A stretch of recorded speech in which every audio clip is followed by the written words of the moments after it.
Հիմա Կապանում շատ հաճախակ է լինում այդպիսի համերգներ, միշտ էլ հաճույքով գալիս եմ։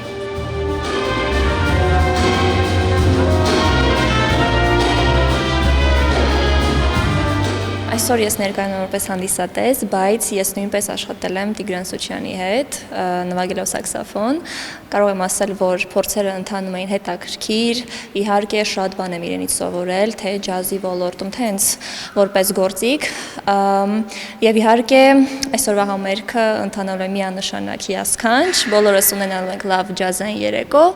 Վահագն Ստամբոլցյանի անվան երգեհոնային դահլիճի բեմում Կապանի եւ Երևանի պատանի երաժիշտներն էին։ Տիգրան Սուչյանի ղեկավարությամբ տեղի ունեցավ երկու Կապանի մշակույթի կենտրոնի եւ Արնո Բաբաջանյանի անվան երաժշտական քոլեջի ջազ նվագախմբերի համատեղ համերգը։ Այս համագործակցության սկիզբը դրվել է Կապան ֆեստի ժամանակ 3 տարի առաջ։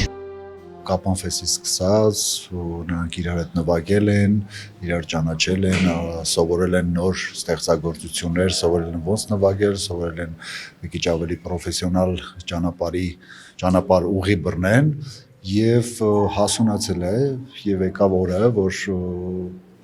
մտահղացումը երկուստեք իհարկե մշակույթի պալատի նախաձեռնությամբ որոշեցինք վերջապես մի համերգ անենք, որովհետև այսքան պարապել, այսքան իրար հետ նվագել, առանձին համերգ չէր եղել։ Նվագախմբի անդամները խոստովանում են, Կապան ֆեստը նոր հնարավորություններ է բացել մասնագիտական աճի համար։ Ժամեր ձգվող փորձերը ոչ թե հոգնեցնում են պատանի երաժիշտներին, այլ միայն հարստացնում նրանց գիտելիքները, ասում են։ Արդեն 2 անգամ Կապան ֆեստի մասնակից եմ եղել, մի քանի գործիք նվագելով ու կարող եմ ասել, որ շատ հաճելի միջավայր է այստեղ, շատ սենց հյուրընկալ են մարդիկ ու շատ ուրախ եմ, որ ընդհանուր մշակույթը ու երաժշտությունը զարգացում է ապրում, որովհետև Հայաստանի համար ամենակարևոր բաներից մեկը դա մշակույթն է ու այդ թվում նաև երաժշտությունը։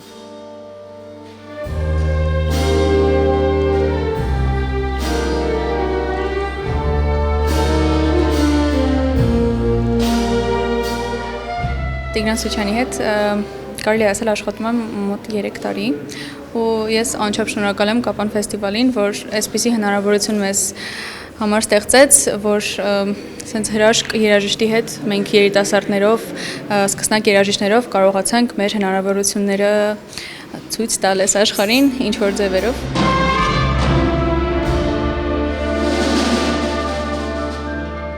Ջազը սիրում եմ, քանի որ դա ոչ միայն պարզապես երաժշտություն է, այլև ապրելակերպ,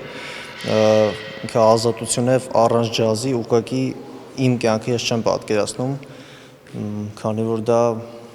կենսաբանական անհրաժեշտություն ունի, ինչպես ուտելը, խմելը եւ այլն։ Համերգի ընթացքում նվագախմբերի կատարմամբ հնչեց բազմաոճ երաժշտություն, ջազ, սիմֆոնիկ, Արնո Բաբաջանյան, ինչպես նաեւ հեղինակային ստեղծագործություններ։ Մենք աշխատում ենք, որ ամեն տարի մի նոր ծրագրով հանդես գանք, լավագույն ստեղծագործությունները թողել էլի ծրագրի մեջ, բայց ամեն անգամ թարմացնել ծրագիրը, որովհետև երբ որ մնում ես նույն ծրագրի մեջ, տեղում դոփում ես, իսկ երբ որ տեղում դոփում ես, դու արդեն հետ ես ընկնում, ունես որ միշտ առաջ։ Նվագախմբի գեղարվեստական ղեկավար Տիգրան Սուչյանի խոսքով հաջորդ համերգը շատ չի ուշանա։ Շուտով Կապան ֆեստի շրջանակում հանդիսատեսը հնարավորություն կունենա վայելելու սիրված նվագախմբի ելույթները։ Աննա Մելքումյան, Տիգրան Թումանյան, Սյունիք լուրեր։